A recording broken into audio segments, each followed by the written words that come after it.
the children's hell slowly go by. I had to. What happened to the balloon?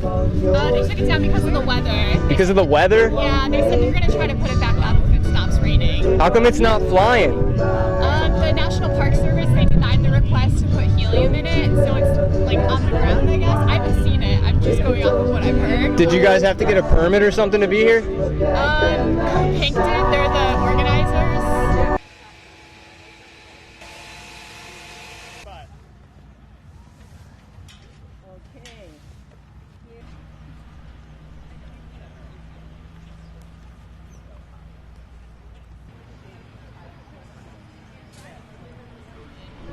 So you guys got a good spot here. Not donate enough to Trump's campaign. Me? Yeah, that's your problem. How much is not enough? If you did that, you would get in like I don't know, I'm thinking probably like $1 million. It's closer to $2 million. So it's all about the money, you're saying? Basically, yeah. So what do you think about the fact that he doesn't take a paycheck to do what he does and he donates every single paycheck?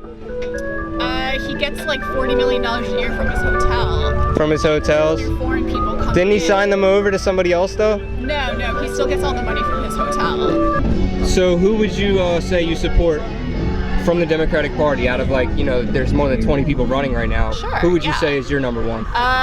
So in 2016, I love Bernie Sanders. I love me some Bernie Sanders. So did I.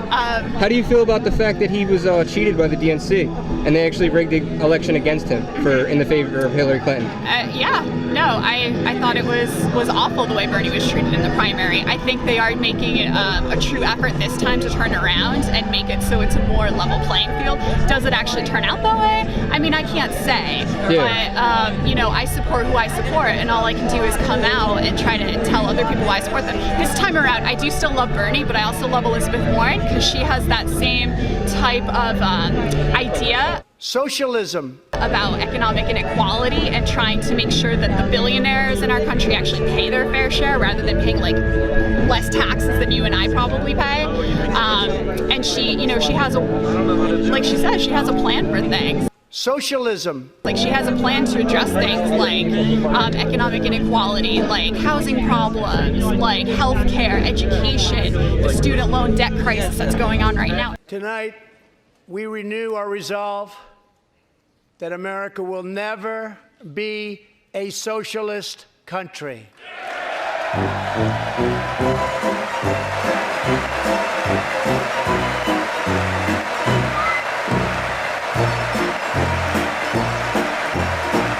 Everyone, you know. So you think Trump's not doing a good enough job? You see the unemployment record, all-time record lows, you know, unemployment records for minorities. But if someone's employed, but they're employed at a McDonald's, like how meaningful is that type of employment? If you kick every Latino out of this country, then who is going to be cleaning your toilet, Donald Trump? Oh, that's no. In the sense that, you know what I mean? Like, when I'm saying there's more jobs to be in LA, they always, but they Latinos are not only the only people. No, I didn't mean it like that. Come on. African American, Hispanic American, and Asian American unemployment have all reached their lowest levels ever recorded.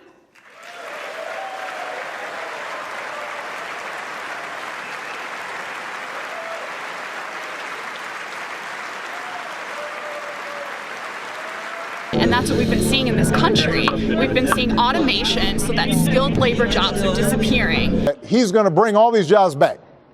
Well, how exactly are you going to do that? What are you going to do? There's no answer to it. He just says, well, I'm going to negotiate a better deal. Well, how exactly are you going to negotiate that? What magic wand do you have?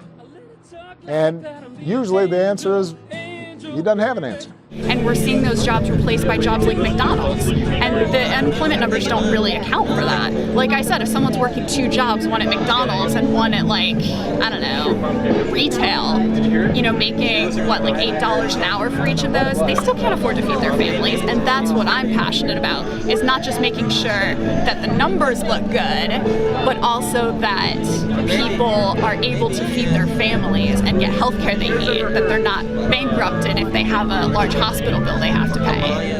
The U.S. economy is growing almost twice as fast today as when I took office, and we are considered far and away the hottest economy anywhere in the world. Not even close.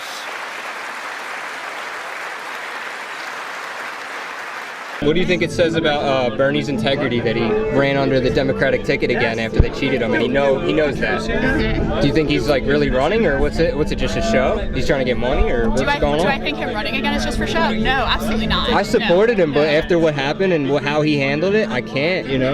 Hillary is just. What do you think about Hillary Clinton?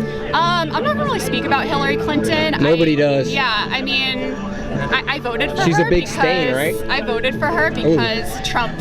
Because Trump? It's Trump. But would you say the media has a bit of an impact on why you think that way? Do you think they're fair? I think that everyone has to engage in like more critical thinking. Yes. Everyone needs to engage in more critical thinking. Do your own research. It's not something we teach in schools. We need to do more research, but also make sure that we're getting information from credible resources and, identifying that like everyone has some sort of bias in the media, so identifying what that is and then accounting for that when you're forming your own opinion. And where do you get your news? I try to get my news from a variety of sources from all over the spectrum, ideologically speaking. Let's see. So probably The Hill, because they're a pretty non-biased organization. Wrong. That is absolutely wrong. Proved over and over again. Wrong. Let's see. Washington Post. Let me see. I don't know. It's tough to say because I get it from all different sources. Who would you say is a good mainstream source? A good mainstream source?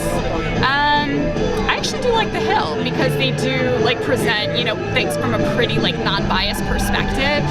Very nice words, but happens to be wrong. Do they have news anchors? I think they have a show. I think they have a show now called The Rising. It's on their website where they have one so they're not one liberal and one conservative who's a Trump supporter, and they but they're always civil and respectful, and I think that's what's important. I don't like watching a lot of the mainstream news networks because there's just too much arguing and going back and forth, everyone entrenched in their own position, and no one's going to change each other's mind. It's just a matter of everyone shouting to the people they've already got as supporters. So you think dialogue like this is important? What's that? So you think dialogue like this is important? Yeah, most definitely. Most definitely. Because at the end of the day, I think we all have a lot in common. You and I, we both want to be able to take care of our families, right? We want to have enough money to buy food. We want to know that if we get sick, we're not going to go bankrupt if we have to go to the hospital. We want to be safe. We all want the same kinds of things. It's just a matter of how we get there and who can get us there. I'll tell you what. I'll tell you what I did. I'll tell you what I did. Look at this. Point. 4.5 pages. Almost 4 million jobs created since the election. More Americans are now employed than ever recorded before. Think of that. We've created more than 400,000 manufacturing jobs. GDP 4.1, adjusted upward 4.2%, right? Look, point.